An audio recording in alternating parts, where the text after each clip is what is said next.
every single thing about that is false and defamatory. He should just release the goddamn files and stop playing games and pretending that he can say what's in there and what's not in there.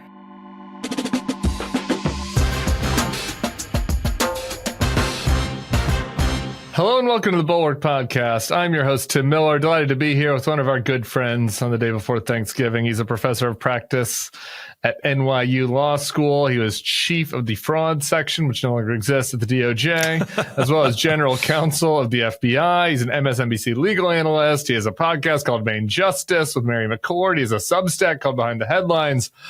It's Andrew Weissmann. Hi, Tim.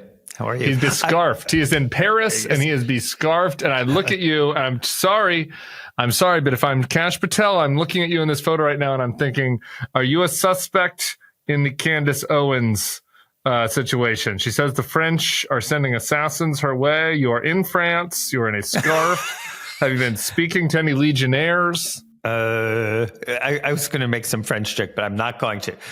No, I'm not. But I was very interested that you said the fraud section doesn't exist anymore, but you didn't say that about the FBI. But I would say, having been the general counsel of the FBI that I knew doesn't exist anymore either.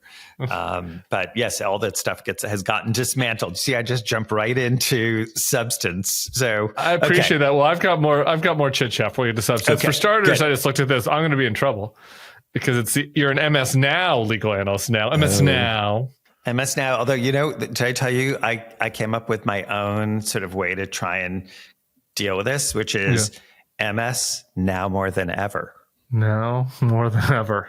What do you think? Okay, I'm still working on it. I don't know. I'll let it sit with me for a little bit. Just so listeners understand the challenge, you can't change MS Now, right? That's what you've got. You got to work with that. So you got. That's why I do it MS Now. Right, you could do that, but I think MS Now more than ever. Okay, I'm going to sit with it. We'll see what I think. I'll think that's about not it. You know what? I'm going to sit with it. That's not. Well, it means that at first blush I don't like it. Yeah, you're right. At first blush I don't like it, but it could grow on me. That is a polite. Well, but sometimes things grow on me though. Okay. No, if it was a hard pass, I would have said hard pass. I don't think so, but sometimes things grow on me. Yeah. Okay. I'm sorry. We got to start with something uncomfortable before we get into the news. Let's go. And that is that the president of the United States was in the Oval Office. We don't play his voice on this podcast, so I'm going to have to read it. This was a couple of days ago. He says he's talking about how he has nothing to do with Jeffrey Epstein. He says, on the other hand, they went to his island many times. I never did. Andrew Weissmann, I hear. All these guys were friends with him. So were you and Epstein canoodling on the island? So you're asking me how the island was and about Jeff? Yeah, I'm asking you about Jeff. Yeah, and like the different. There's that weird kind of temple. Did he ever make it to the temple? If he were alive, I'd be like, what the hell? How come I didn't get invited to the temple? But I really don't want to joke about this because every single thing about that is false and defamatory. And just to be clear, I'm not just so that no one's thinking, oh, did he really deny it? I didn't know him, speak to him, communicate with him. The whole thing's completely false. Yeah. You can probably tell by the fact that the president said, I hear. Really? Who'd hear that from? But here's the serious part. If anyone has any questions, because now you've got the president saying that and you have me saying it's not true. Yeah. Well, the president has 3 gigabytes or 300, gigabytes of documents, according to the Department of Justice, on Jeffrey Epstein. If you have any doubt and he wants to prove that I'm, canoodling with him or in any way palling around, go ahead and release all of that. He can, and by the way, this has nothing to do with Congress. He has the power to do it now. He can today, as we are talking, release all of this. Shouldn't you sue him? I think you should sue him. So that is an interesting question. A lot of people on social media have said that. Let me give you sort of I have time to decide that question. So I don't have to do it right now. So it's maybe. Can wait. I'm certainly not going to. You're going to sit with it like I was sitting with the MS tag. You're going to sit with that question. Yes. But here's the issue. One, there would be a lot of litigation over something that he claimed when E. Jean Carroll sued, which is his trying to pretend that he was making statements as part of his official duties. And now that he's got a compliant attorney general, they can weigh in and say, yes, he was. And that would sort of end the case. And so that's sort of one legal aspect. That's getting into the nitty gritty of it. The other is sort of more on a sort of personal level, which is, you know what? He should just release the goddamn files and stop playing games and pretending that he can say what's in there and what's not in there. You know what? He wants to make those claims. Go ahead. Put your money where your mouth is. Release it. Bringing a lawsuit and having all of this attention, a little bit like you, I don't want to be the story. I want to cover the story. Yeah. I don't want him to steal. He sued so many people, though. What about the counter argument? Fuck him, sue him. I'll see you in court. There's my counter argument. I hear all of your points, but how about fuck you? I'm suing you. It's defamatory. How about that? And let's just say I'm gonna let it sit with me. Okay. Yeah, sit with that counter argument for a little bit. And by the way, I was trained in Brooklyn, even though I have all these fancy like schools and, you know, I went to like Columbia and I went to Princeton and I went to a private school for high school and all of that. My training as a prosecutor was in Brooklyn. And just to put it brass tacks, it's like, this is what I learned. Somebody says, fuck you. And the response is, fuck me. No, fuck you. Yeah. So kind of like the notorious B.I.G. in a way of the legal world. So I mean, as people who listen to me probably know, I really don't like cursing. But this is what I totally hear you. I have not made a decision about what to do. It is completely defamatory, and that I'm confident of. But this is also one where I think time is also on my side, because I know that I'm not in the documents, that there's going to be nothing in there to show that I'm palling around or friends with him or communicated with him in any way, shape, or form. So, and it's clear that the president has not been told that and knows that's not true. So let's see what happens. Biggie Weissmann. Okay. We'll look at it. I'm on the suing side. I'm on the suing side, just in case you're wondering. I'm not a lawyer, but is there a more open and shut defamation case than this? I mean, his team has the files. It's a pretty significant smear to say that you were at a child sex trafficking island. And it's not just like he said that, he did some other smear about you, about how you're a meanie pants or something, or how you're whatever. Like he's like scum. I have a whole list. There's a lot of adjectives: scum and a bad guy, and sure. You're not either of those things either. You're a good guy. You're not scum. But I wouldn't sue over that. I would probably sue over him saying that. He says directly, they went to his island many times. I never did. Andrew Weissmann. I hear it's pretty cut and dry. So, and then we have to just figure, do I pick, he seems to be bouncing around between the $10 billion and the $1 billion. So I think it's like BBC, maybe because the Brits, he feels like he should be a little bit, show more restraint. I think it's like a 1 billion figure. But the New York Times and the Wall Street Journal, they seem to have merited the 10 billion. So I'm thinking if he's making all this money from, all his deals with Saudi Arabia and his crypto deals and all that. So maybe it should be more than that, because, it should be meaningful. It's supposed to, the whole point is to do something to have him stop. You should get at least what ABC and CBS paid him. Anyway, if you go forward with it, I'm going to take a 10% VIG at this point. I think you're going to be pushing it. I think you're also going to be a character witness. I will be a character witness. I don't know if that's legal or not. If not, you can just take me out to a nice dinner. This is, by the way, don't you think we should just take a moment to be like we are sort of kidding around? It is actually not a I'm doing the thing that I do, though, where I'm kidding, but I'm serious. Like I have a kidding tone, but I do think you should sue him, just to be clear. No, but I mean, there are real victims out there. And while this is all lighthearted, there are real victims out there who are calling for the release of these files. There has really been no true full investigation of what's happened. There's been no accountability for them. Many of the things are just outlandish what's happened to them. The way that this administration has given, that really sugar-coated what's happened to Ghislaine Maxwell without any sort of input from victims. I mean, all of this is a real disgrace in terms of justice. So, like, while we're joking around, there's real harm to real people who've already been victimized. 100% agree. Okay. To that point, somebody's asking me, like, will anybody ever be satisfied, like, by what this release is? That's kind of what I want to ask you about. We have this some type of release allegedly will happen in mid-December, and there's been a deadline set now, and like, I think, like, this, for starters, it just beggars belief. I don't think anyone actually believes that Jeffrey Epstein, Ghislaine Maxwell, and Andrew, formerly Prince Andrew, are like the only people involved. Like, given the scale of the horror and the number of victims, it's just hard to believe. Well, no, but it's obvious it's not. I mean, it's just not possible. Exactly.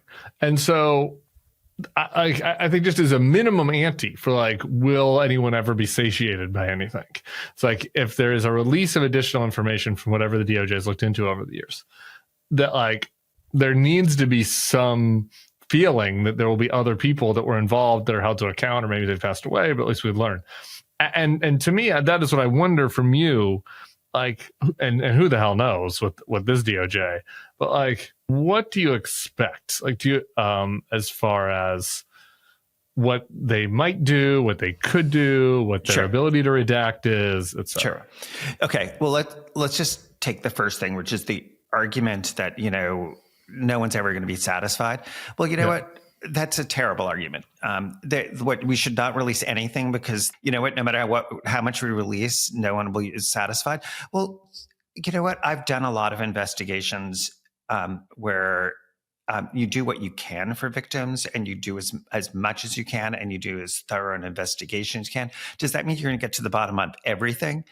No, but does that mean you don't investigate at all? I mean, that argument just is laughable, and it's an insult to victims. What the administration can do, they can do a hell of a lot, and I am completely cynical about what they're going to do, because if the president wanted to right now, he could release everything. I've said that now a million times, but you know what else he could do, Tim? He could say, you know what? I'm not going to deal with other people's privacy rights. I know that that those are concerns. I can deal with that. There may need to be redactions about it, but because I did nothing wrong, I am directing my attorney general to turn over every single thing in the Epstein files about me, whether it's communications about me, communications by or to me, whether it's images of me. Every single thing about me is going to be turned over. He could do that today and give people some satisfaction. He could say, and I'm going to make sure my attorney general follows that. There's no side deals. That is what needs to be done. The fact that that has not happened, to me, suggests that we are going to get a completely whitewashed, partial disclosure of material, where we're going to get a lot of filler, but we're not going to get that complete announcement of everything related to him. And that is something he could do now. And that the fact that he isn't makes me strongly suspect that that's not going to happen by the congressional deadline, because the congressional deadline is really just a fiction. That it has nothing to do with what the president can do right now. Right. So I just don't think people should be hopeful. If you were still in there, putting even the Trump part of it aside, like, there are, like, a lot of challenging legal questions at this point, right? Like, about redactions. I keep going back to I think that the classified thing is very suspicious, but just because he was not an agent of the government.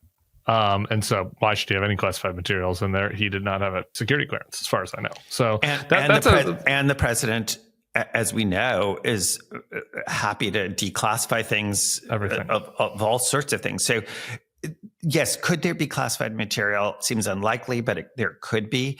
And could it be something that a good faith government would think does not need to, like, shouldn't be declassified? Again, I'm not going to say it's impossible, but again, highly unlikely. But that's not what we're talking about here. But yeah, right. But then we should investigate whoever emailed him the classified information then, actually, because that person should go to jail. Because again, Jeffrey Epstein didn't have a security clearance. So then the question comes to the redactions of like innocent people's names and like, how do you handle all that? So like, how would you think about handling all that? So good questions. So one, there is the question of the names of victims. There, you can actually go to the victims and ask them if they are alive. So obviously not all of the victims are alive, but you can ask them, are they okay with having their names released? A lot of the victims are public and have gone public voluntarily. So you could get consent. If you get consent, game over. That deals with that issue. Second, with respect to people who may have been caught up in this, I think there's sort of two different categories. If it is information that suggests of a criminal nature, there is a DOJ policy about sort of not besmirching people, sort of the put up or shut up. And that's sort of one issue. The thing about were they just communicating with them and you might feel embarrassed or ashamed. So let's just say that Larry Summers is in that category. Sure. That's a very different thing. That's not like the government's job is not to like protect from that. Yeah, protect your feelings. Especially when there's such an important outcry and you have Congress having made a determination about the weighing those things. So I think that gives the Department of Justice a lot more leeway. The other thing you could do, let's say you have an image. Senator Whitehouse asked the Attorney General about reports that there was an image of Donald Trump with half-naked young women. And she refused to answer whether she saw it or not. Let's assume, again, hypothetically, let's assume that image exists. And let's assume you don't have the consent of those underage, now no longer underage women, half-naked women with Donald Trump. Again, the question that Senator Whitehouse put. If you don't have their consent, you could always sort of fuzz out and anonymize their faces and still release that kind of material. So there's really a way forward if this was an administration that was forward-leaning and wanted to release it. And obviously, this is an administration that has no problem besmirching people, in ways that are outlandish. So ask Mr. Abrego Garcia, who the Attorney General went on air saying he's a terrorist. He's not accused of that. It's not been charged with terrorism, but she had no problem doing that. So to hide behind that for this administration to say, oh, gee, no, now we have a moral fiber.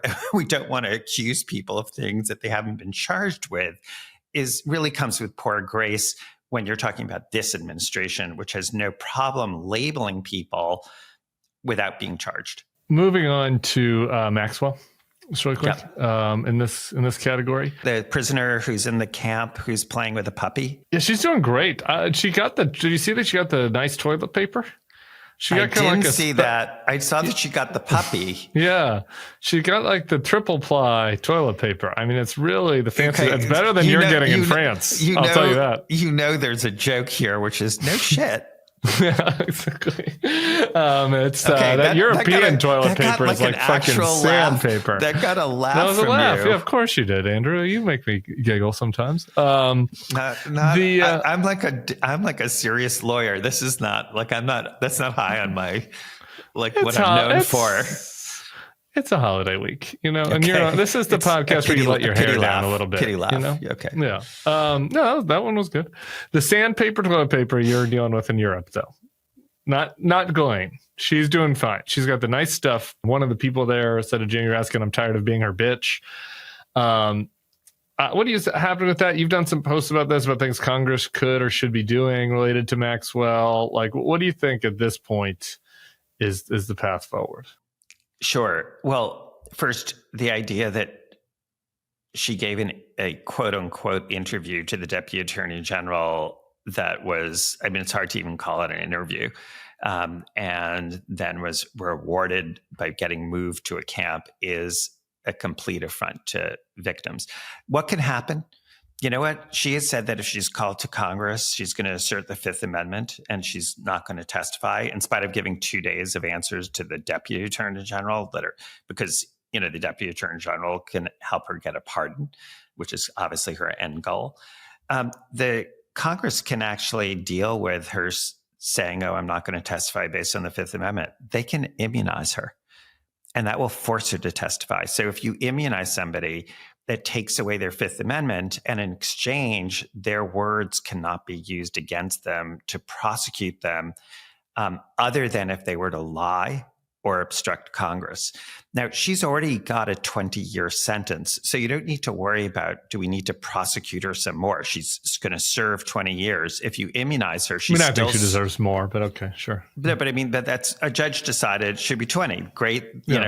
Judge Miller thinks that it should have been more, but Ali Nathan, very good judge in the Southern District, now Second Circuit judge, said 20 years. That is what she's going to do, absent the president giving her some kind of pardon or commutation.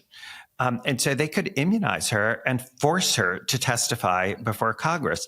And then if she lies, she could be prosecuted. If she refuses to testify, that's a separate crime of contempt of court. That's what Steve Bannon was charged with and convicted of. And any time that she would do for that would be consecutive to her current time. So anyway, they have a way to force her to actually have to come to Congress and answer questions and actually confront her with a whole host of things. I am particularly interested in the email exchange, which we just learned about, where Jeffrey Epstein said the dog that didn't bark is Donald Trump, meaning he has not said anything about us and what I was doing. And she doesn't say, what are you talking about? I don't know what you're doing that he would possibly know about. She doesn't say, why would he possibly know about this? Oh, well, obviously we know.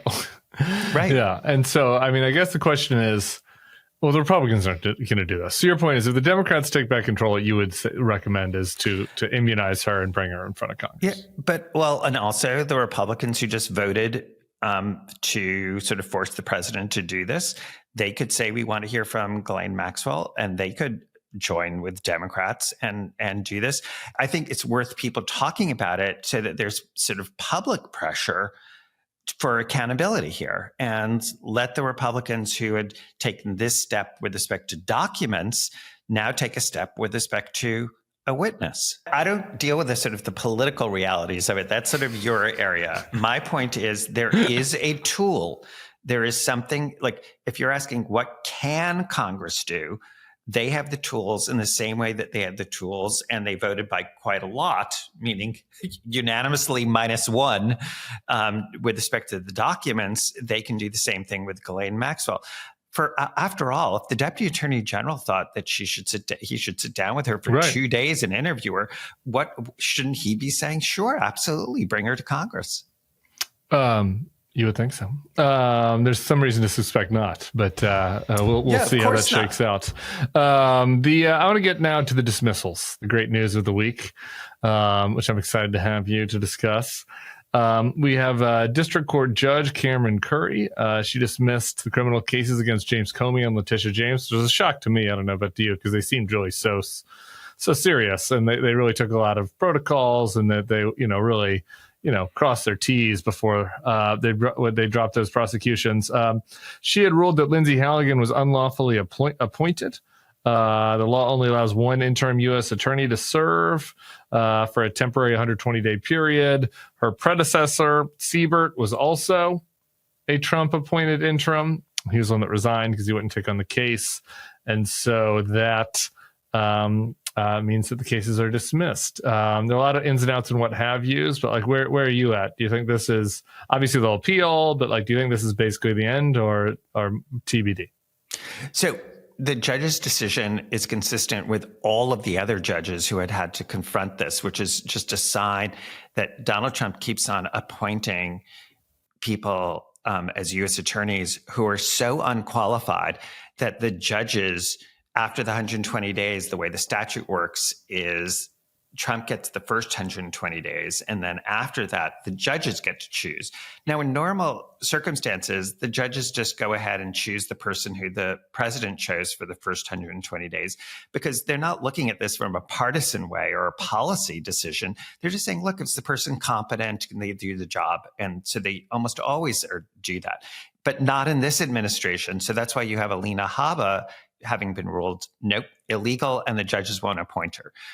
Same thing would happen, I think, with Lindsay Halligan. So this is happening around the country. That's sort of just to say there's nothing unusual about this decision. This is totally in keeping with what has happened with this administration, trying to avoid a congressional statute, trying to avoid what the Constitution requires, which is that there be Senate approval of U.S. attorneys. What do I think is going to happen? I think that with respect to Letitia James, what they need to do is find a U.S. attorney who's official enough in new interim, somebody who is willing to do it. Remember, that might not be so easy in the sense that Eric Seibert, as you pointed out, said no. Right. Apparently, all of the career people in the Eastern District of Virginia are not on the cases because they don't want to do them. And so they have to find somebody. And with respect to Letitia James, they probably will find somebody.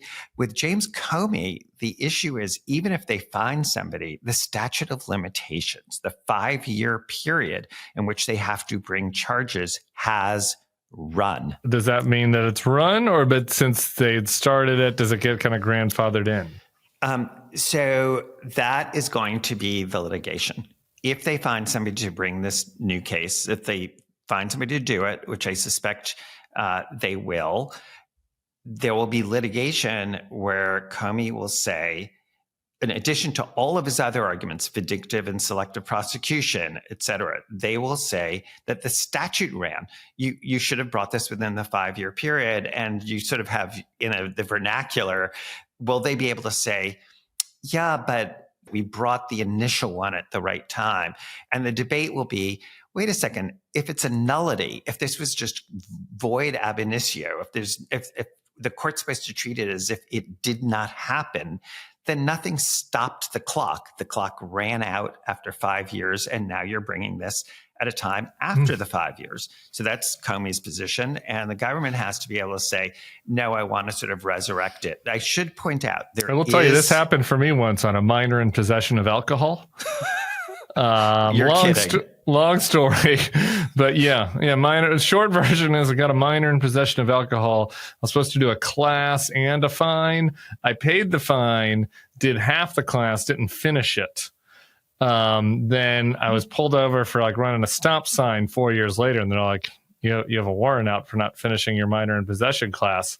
That sucked. Went to traffic court. The judge was like, oh, statute of limitations ran out on the minor possession. So lucky you, young man. I got a lucky you, young man, from the judge. So, sometimes that happens. Me and James Comey might have that in common. So yes, he might be lucky. I have to say, on a big picture level, not from a James Comey level, because from his perspective, it could be like, I want the case to go away no matter what the reason is. I would like to see the judges rule on the vindictive and selective prosecution argument. That would get rid of the case. Could that still happen? It's complicated. This is why lawyers have a bad name, because you're just like, can't you just give me a freaking yes or no? Yeah. And I think that the answer is mostly, unless the case is reinstituted, it's not going to get litigated. So you kind of want them to reinstitute it so that they can then go back at them over the vindictive prosecution. Look, the Letitia James case will be brought, and she will continue making that argument. And she has a very strong argument. I think her argument in many ways is even stronger than James Comey's argument for vindictive prosecution.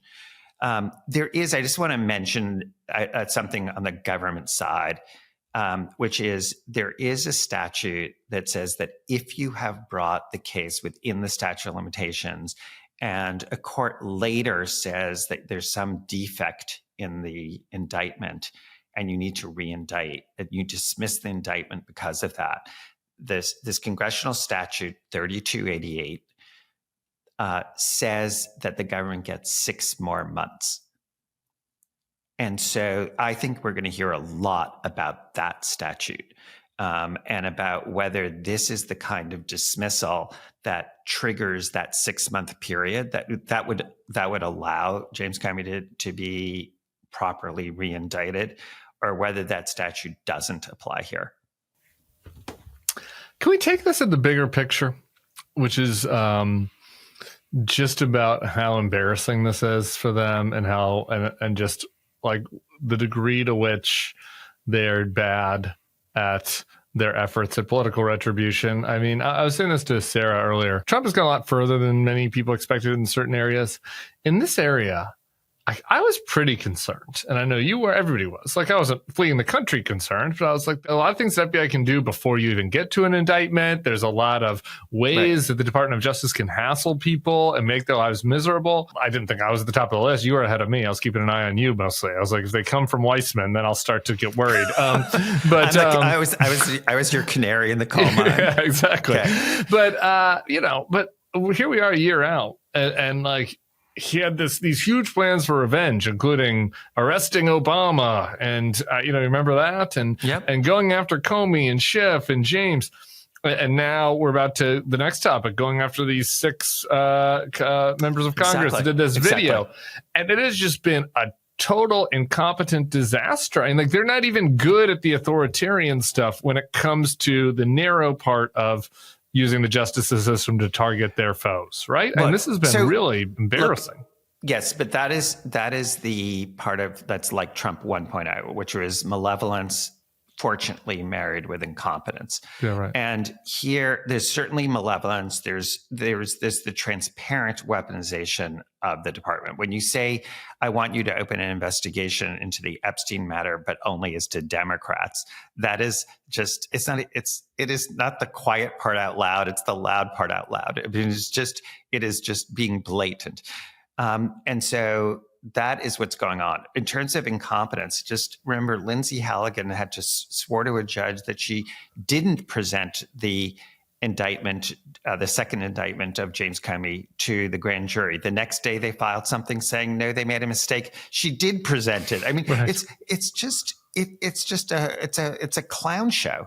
I mean, it's just in terms of incompetence. Keystone counts are running circles around these guys. And it's like really embarrassing. And especially when you consider the other, they're all clowns. Hank's a clown, Noam's a clown, but they're at least kind of achieving some of their malevolent ends. These guys, this is brutal. So so I was a prosecutor for 20 years. Yeah. When I first went to the grand jury, somebody came with me. The second time I went to the grand jury, someone came with me who was experienced.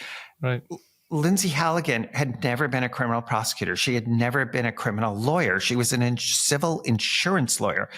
How is it that she went to the grand jury alone? Now, I understand people might say, but wait a second, Andrew, you just said all of the criminal experienced AUSAs in the Eastern District of Virginia didn't want to work on the case. Well, you know what? The Eastern District of Virginia is right near Washington, D.C., where there are thousands of lawyers working for the Department of Justice. How did Todd Blanche, who can interview Ghislaine Maxwell for 2 days, the Deputy Attorney General, you know what he could do? He could have gone to the grand jury with Lindsay Halligan. Instead, Lindsay Halligan, with no criminal experience, goes to the grand jury alone. Nobody is there with her. So I'm sorry, how do you expect there not to be problems? That a beginning assistant United States attorney, a beginning federal prosecutor, does not go to the grand jury alone. Yeah. I mean, Donald Trump got 4 indictments against him. Like in 4 different jurisdictions because he did a lot of crimes. I like this effort to just like randomly shout and be like, arrest my opponents too. Anyway, I thought it's still scary. It's still malevolent. It's still there's long-term damage to the DOJ. We talked about this with Carol Leonnig, but just like in the micro of element of just looking at they have a goal of getting political revenge against their foes because they're mad that Donald Trump did crimes and was held accountable. Like remarkably bad at it. Yeah, look, the Letitia James case and the James Comey case, as we're doing this, are dismissed. Why? Because they couldn't even get according to the judge, a proper interim U.S. attorney appointed. Yeah, pretty bad. All right, there's a lot of uncertainty out there today, and we got our guest, Andrew Weissmann, being randomly shanked with lies by the president in the Oval Office. Who could have seen that coming?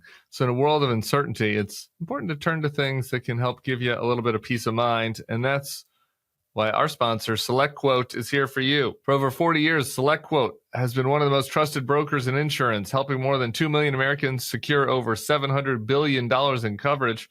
Their mission is simple: to find you the right insurance policy for your unique needs. Unlike other one-size-fits-all life insurance companies, SelectQuote's licensed agents work for you in as little as 15 minutes.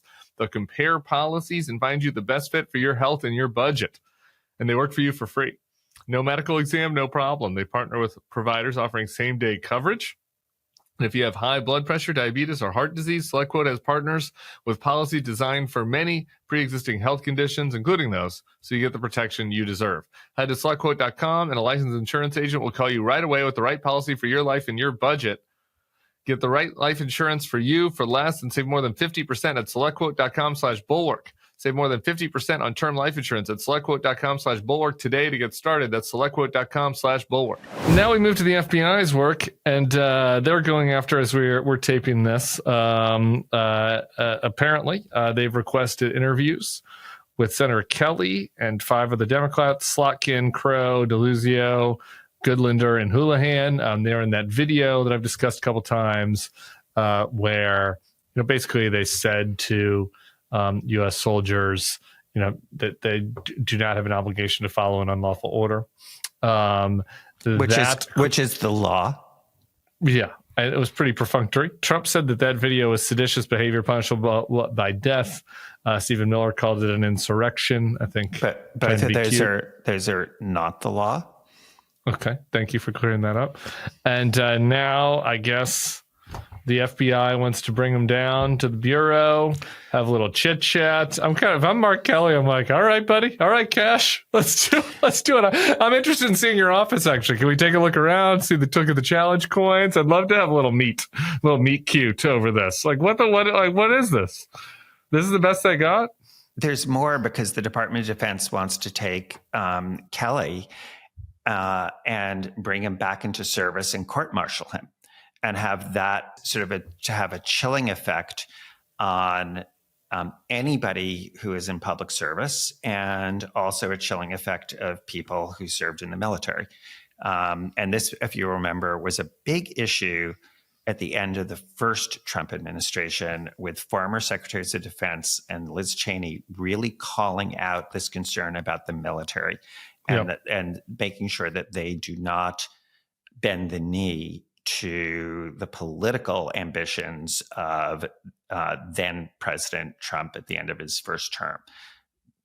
And so my question is the following, which is not a legal question, is, given that this video stated what the law is, why would the FBI and the Department of Defense be doing this? They agree that the law is that members of the military do not have to follow and should not follow illegal orders. People have a First Amendment right to say that, especially since it is true. They would actually have a First Amendment right to say it even if it was not true. And so you have to ask yourself, why are they doing this? I've got an idea. Can I field that one? Yeah. Is that exactly a rhetorical question, or can I answer it? It is a rhetorical question, but go ahead. I'd like to answer with a little bit of specific detail, because I've been, I was traveling a lot last week, so I was watching a lot of Fox. Fox loves this story. Fox loves it. They love calling them the seditious six, blah, blah, blah. They're undermining the military. They're undermining the troops, blah, blah, all this hyperbolic rhetoric. And I think that you look around at the political situation right now for the president, and he's been taking loss after loss after loss in the off-year election with Epstein, with Comey and James, et cetera. And the economy is not looking great. This is something that we can talk about to try to go after the left and make them seem like they're extremist, anti-American, anti-military, whatever. And so Cash watches a lot of Fox. Hegseth is watching a lot of TV. And they're like, all right, well, look, I'm going to use my power to try to rattle their cage a little bit and also to try to discourage rank and file people from speaking out. And so I think that's it, but I don't know if that's going to work. I mean, it's like pretty ham-handed. It's interesting. I in many ways hope that you're right, that this You think it's scarier than that? Yes. Go ahead. Yeah. I'm glad I answered the rhetorical question then. I put it in the context of, I don't know, did you read Liz Cheney's book? It opens with a real call to the concern about the president, Trump, improperly interfering with the military. If you are engaging in a coup, as we know from many international examples, control of the military is everything. And to me, the idea of saying, I don't want you to speak the truth to the military about what they are entitled to do. For the same reason, by the way, they got rid of the top lawyers. Yeah. The JAGs. Right. Yeah. Why would you do that? Again, you don't want independent, impartial people steeped in military justice, which I have a huge amount of respect for, to be giving that kind of advice. And so I think if your view is might makes right, and you don't believe in principle, then you want to control the military, I think that there are very scary things to worry about. Okay. I agree there are scary things to worry about. I think the question is, and I'm glad we both gave our view because it's worth thinking about and hashing out. Neither option is particularly great. But the question is, like, is the Secretary of Defense just like a little boy, like trying to playing a play acting Secretary of Defense with imposter syndrome, just trying to do a little "you will respect my authority" game because he's a man-child who is totally in over his head? Is that the person in charge of the military? Not a great picture of the person in charge of the military, but that's my view. Or are these guys in charge of the military plotting with Trump for 2027, when who knows what happens? Maybe they might need to ask the military to do unlawful orders. Well, the thing is, it can be both. I guess that's true. I guess that's true. Why choose? Right. That's true. I mean, I think that what you're saying about the description could be a completely accurate description. It also is the case that you ask yourself, if you're right that is the accurate depiction of who we have there, when push comes to shove, will he be an Esper or a Mark Milley? Or is he going to be, exactly. So again, another rhetorical question, or is he going to be, if he is a man-child, maybe even cut the man part. And, will he have the moral fiber and gravitas to understand the impact and import of his decisions for a continuing democracy? I think it's a false choice. I guess my point is, in this moment, was getting rid of the JAGs and calling these guys in and saber rattling in service of some plan to use the military to undermine the democracy and overturn it as part of Trump's will to power. I don't think so. Right. Like eventually Trump might decide he wants to use these guys for a will to power. And I think we're in a pretty bad shape if he chooses to do that. But I think currently this is a political action. Yeah. I guess that's my assessment. That might be right. They may be thinking short term, but it also may have long term ramifications. I mean, we're busy bombing all sorts of boats in the Caribbean, where there's significant pushback by lawyers outside of the government in international countries that don't want to give intelligence to the United States because they think it's illegal what the government is, our government is doing. And if you get rid of impartial, sophisticated, experienced people, part of it is because you do not want that impartial answer. which is it's against domestic law and international law. It's an interesting question. It's kind of what leads to our conversation yesterday with Michael Weiss was like the character drama about like who's up and who's down in Trump world is like not really that like important or interesting to me at some level. Like in the Pentagon, it's kind of interesting, right? That you have Hegseth there, and this guy Driscoll is more of a Vance guy angling, and the implication of all these questions, like at some level, they're not letting Hegseth like isn't going to the big boy meetings like Driscoll is right now, and it's like you wonder if maybe Trump likes having Hegseth in there though because of the pliability.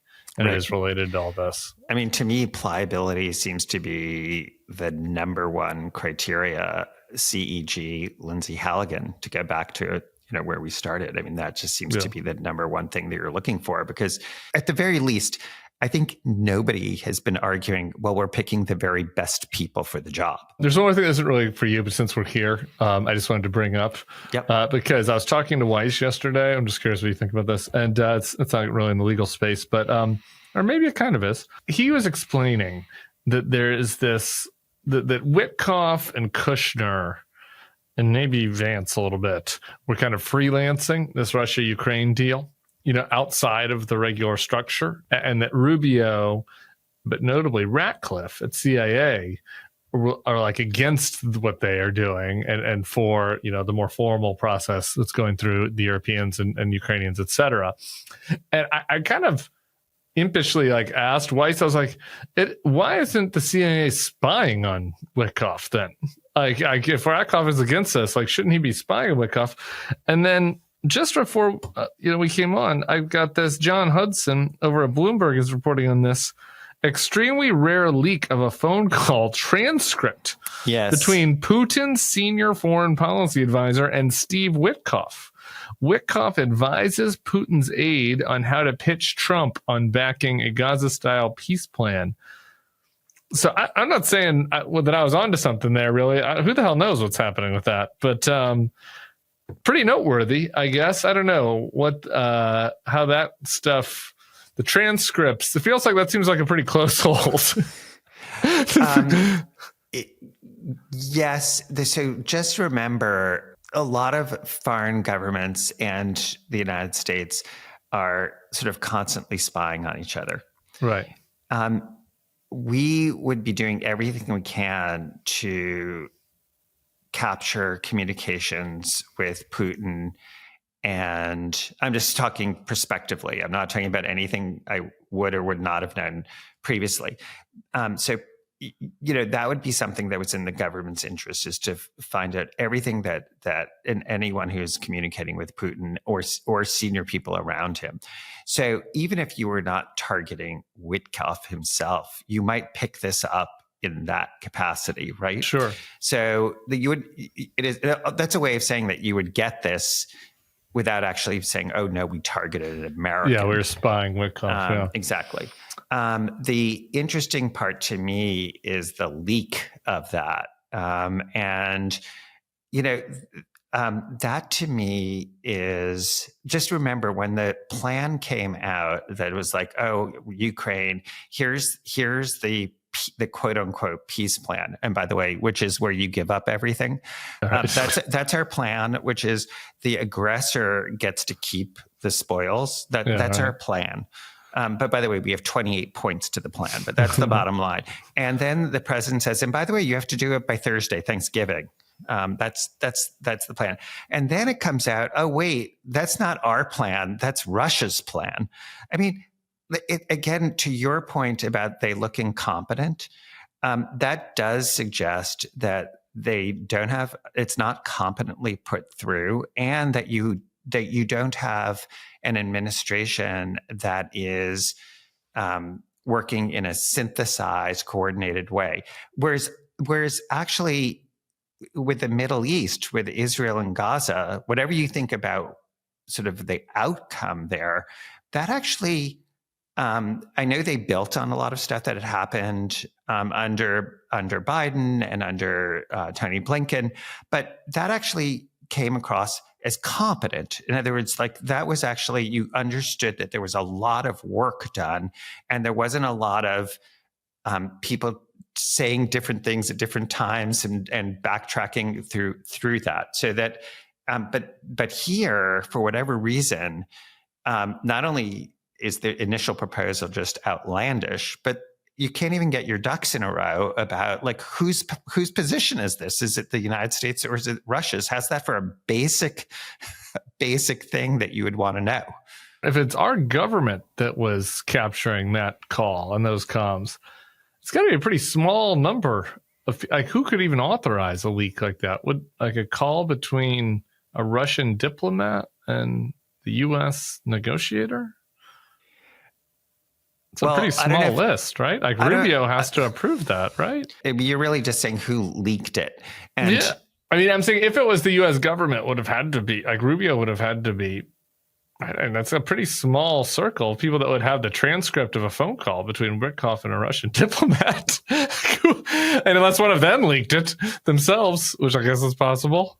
Well, I don't know the answer to how many people, but I don't think it's a small. I'm just surmising. It's a bigger circle than I think. Exactly. And I don't think it's fair to say, well, it would have to be with Rubio's approval. I mean, it could be, but I mean, I'm speculating. But you could also have numerous people. And again, one thing you could look at is, there was a communication that led to the first impeachment, which was a conversation between the president of the United States and the president of Ukraine. And there actually, yes, it was relatively close hold, but there still were a lot of people who either knew about it directly or indirectly. And so you're right that it's not a huge universe, but you could have that leak, that kind of leak without a senior person having said this should happen. And just remember, when you leak something like this, there can be real cost to what are called methods and means. Because in order to do this, you don't want people to think, oh, if they got that conversation, if you're the quote unquote bad guy, they're going to be trying to reverse engineer. Yeah, if I'm Yushakov, I'm throwing my phone in the sea, I think. Yeah, and starting over from scratch. You're double checking every place where did you have that conversation? Yeah. If I was in my living room when I had it, you're going to be just suddenly, searching your living room for all the bugs. Yeah, time for a new apartment, maybe. Yeah. Huh. It's an interesting one. Okay, really quick. We went really long on this stuff, so I just want the 2-minute Weissmann book on 2 questions. One is this: the investigating the investigators that's happening right now. There's a U.S. attorney in Miami who's running an investigation into all the former officials who ever investigated President Trump, sort of some broad plot to get him. They are trying to convene a grand jury in Fort Pierce, Florida. Which is where Eileen Cannon could possibly oversee that. It seems like a strange place to convene a grand jury for a Washington, D.C. based alleged plot against the president. I wonder what you make of all of that. Well, the theory is starting with Obama and I presume ending with Jack Smith, there was this overarching conspiracy. Good luck with that. I mean, there's just so many counterfactual arguments, and the argument for Obama and Biden don't talk, for starters. As best we can tell, they hate each other. So it's kind of unclear how they could be in on the same plot. But anyway, okay. Yeah, I mean, So, and then the argument for venue is, well, part of the plot included a court-approved search that was done in Mar-a-Lago, where even Eileen Cannon, when there was a claim that was sort of improper and vindictive that was made by one of Donald Trump's co-defendants, she denied that. So, but the hook for venue is the Mar-a-Lago search. That, of course, if you don't have this overarching conspiracy, it's really hard to see how that is the appropriate place. It also is such an obvious example of forum and judge shopping, because compare it to the claim that Jack Smith was forum shopping, where he brought his Mar-a-Lago case where? In Mar-a-Lago, like in Fort Pierce. He did not bring it. And Carol Leonnig has reported on this, about the sort of internal discussions where he was a straight shooter and was like, I'm going to bring it where the facts happened. I'm not going to bring it just because I think there might be a better jury or judges in DC. And so he was a straight shooter, played it as I think he should have, right down the middle. But this, if it is, the reporting is true, is again a sign of the same weaponization that we've been talking about. The incompetent weaponization. I mean, it seems hard to imagine that this is, and this feels very Comey and James-ish. Can I just say one more reason it's incompetent? Yeah, sure. Donald Trump spent years trying to avoid a trial on these topics. Like you want to bring a case on this? I mean, like you want to understand what Obama knew about Russian interference and the steps he took to actually protect the election from like claims of interference by Obama into the election. That's what you're going to get. If you want to claim that the Jack Smith case was part of a weaponization and you want to have that be tried, that's going to be the trial with all of the proof that Donald Trump tried successfully to never have go to trial.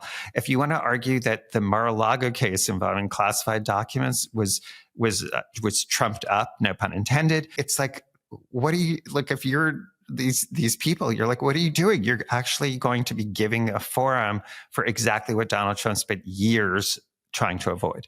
Lastly, because this case has been one that I've been particularly interested in. We have James Boasberg, who I guess after Thanksgiving is going to hold hearings onto those flights that took people to El Salvador, to the CCOT prison. All of them are out of CCOT now. And so I guess the hearings are looking into inappropriate behavior by the government, or what do you expect to see? So what's at issue here is that James Boasberg says that he gave a clear order to have the planes not take off to this prison, and if they were in the air, to turn them around. And what he wants to know is who gave the order to have either the planes take off or not turn around. He wants to know what happened and who made those decisions. One of the people he wants to hear from is Mr. Ruveni, who is now a whistleblower, but who was a government lawyer who defended all sorts of Trump policies, who I think clearly at the time understood exactly what James Boasberg ordered. So he'll be a very good witness for sort of how clear the order was. But he wants to know, the judge does, who made the decision. And so that could be very uncomfortable for people at the Department of Justice and people in the White House as to who did that. Remember that Mr. Ruveni has said that he was at a meeting where Mr. Bove said that we may have to tell the judges to, and he used an expletive that I've done so many expletives. Yeah, I'm going to now stop. Yeah. He said that we may have to just use that expletive to the judges. And Mr. Bove, in his confirmation hearing, he is now a Third Circuit judge, when he was asked about that specifically said, I don't recall. He didn't say he didn't say it. So now you have one person who said he did and one person who's alleged to have done it not saying, no, that's not true, just saying, I don't recall. So if you have to weigh those two, you kind of know what happened. Yeah. And so Judge Boasberg is going to have the hearing that I think is really, like you, I think is really important, which is there was an order. They were supposed to do it. It really had enormous effects on the due process and the treatment of human beings who are being treated like animals, in my view, and being extracted from this country without due process. And then to add insult to injury, it's not like they were just extracted without due process. They were then sent to a country where they were put in a prison with no prospect of being released. So, I mean, it is horrendous treatment of human beings without any sort of due process of law. And by the way, the Supreme Court has said that due process was violated here, and they said that 9-0. All right. Well, come on, Judge Boasberg. Good luck to him on getting to the bottom of this. Andrew Weissmann, anything we've covered? I don't know. I was going to say we've covered some dark topics, but I'm kind of enjoying discussing how incompetent they are and sort of thinking about your lawsuit, what we're going to do with all the money. Anything you're thankful for that you want to close us out with on this holiday week? Yeah, we were joking about MSNBC and its new name, MS Now, but I am, this is going to sound really sappy, but I am really thankful for the people on podcasts like this, on MS Now, and many other places, CNN. There are lots of other journalists, ABC journalists, who are doing their job and speaking up and not being cowed and intimidated, and for the public who listens to them and supports them. And to me, that is, I think it's being thankful for people who are living up to the best of America. That's wonderful. That is sappy, but it's great. And, the journalists, okay, whatever. You guys are doing okay out there, you journalists. But I'm with you, the listener. I appreciate everybody who's listening, tuning in, caring about this stuff. It'd be easy to check out. I feel like if I was a regular, I might have just checked out from all this. I appreciate that folks are out there and wanting to stay engaged. Keep biting his asshole. It's making a difference. You're seeing it weaken in real time. And I think that's wonderful. Andrew Weissmann. Me too. Thank you for taking the time with us on this week from Paris, from Gay Paris. And like I said, lawsuit coming soon. Everybody else, I will have a show. Friday, but I've already taped it. And it was great. So enjoy it. And I'll see you all back here after the holiday. Have a great Thanksgiving. All right. See you, Andrew.